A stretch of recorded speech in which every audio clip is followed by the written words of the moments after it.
I will discuss and show you the solution on how to solve this example problem of axial deformation. The rigid bar AB attached to two vertical rods as shown in the figure below is horizontal before the load P is applied. Determine the vertical movement of P if its magnitude is 50 kilonewtons. Now, in our figure, we have a horizontal bar, and in both ends, there are two connected rods. One is steel, length of 4 meters, area of 300 square millimeters, and elasticity of 200 GPa. On the other hand, aluminum, with length of 3 meters, area of 500 square millimeters, and elasticity of 770 GPa. Our bar is 6 millimeters. Now, we have to determine the vertical movement of P. From this point, what will be the vertical movement if we apply 50 kilonewtons downward? So what will happen to our bar is it will elongate, both bars will elongate, and this will be moved somewhere here below. Now to solve this, we have to draw the free body diagram of the figure. I'm going to name this PAL for the aluminum and PST for the steel. Upward because the rods are the force in the rods are tension. That's why it's upward. Then downward because downward force is applied. Now, to solve the vertical movement, we're going to use the formula of axial deformation. We have two unknowns, so we need two equations.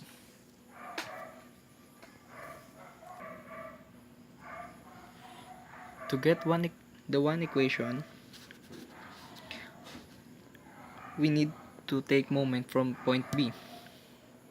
So we can solve for PAL. Now, taking the summation of moment from point B is equal to 0. In our FBD, from point B, it will be 2.5 times 50 is equal to 6 meters of PAL. Now, 6 PAL is equal to 2.5 kilonewtons. Solving for PAL, it will be 20.83 kilonewtons. Since we get now the PAL, insert it in the axial deformation formula, the P. P is 20.83 kilonewtons, and convert it to newtons, and the length of the aluminum is 3 meters, also convert it to millimeters. So calculating it, we will arrive at 1.78 millimeters. And to get the second equation, we need to get the PST. We'll take moment from PAL, from point A. It will be the summation of moment from point A is equal to 0. 6 meters PST. From point A, 6 meters PST, 6 meters, and from this point it will be 3.5 times 50 kilonewtons.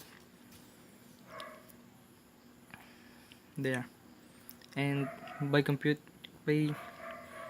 getting the product of 3.5 and 50 and dividing it by 6, we'll arrive at 29.17 kilonewtons.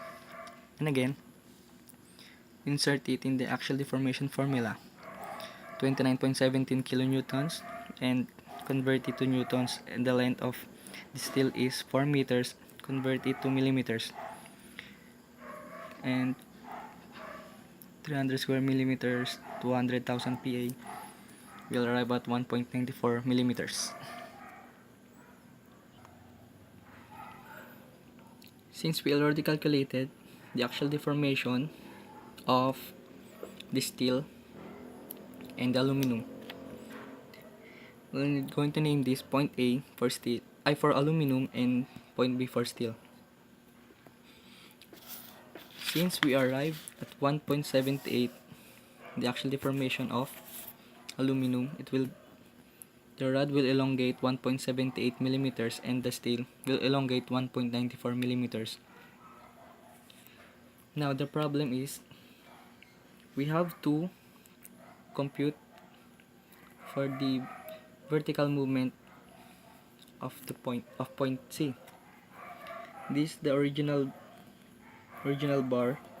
Since we put a force 50 kilonewtons below, it moved from, let's say, right here.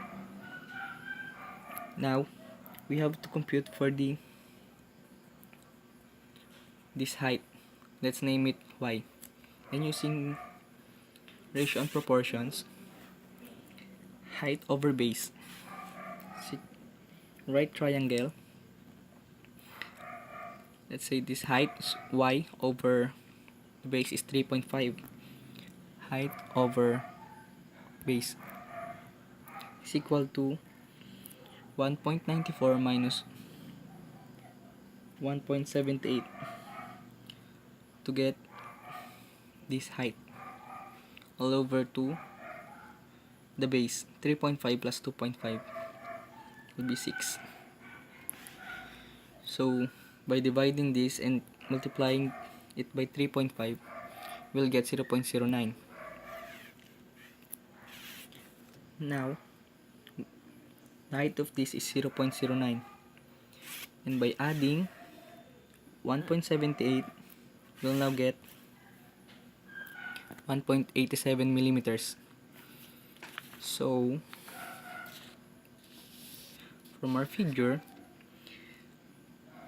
the steel elongated 1.78 millimeters and the aluminum elongated 1.78 millimeters and the steel elongated 1.94 millimeters.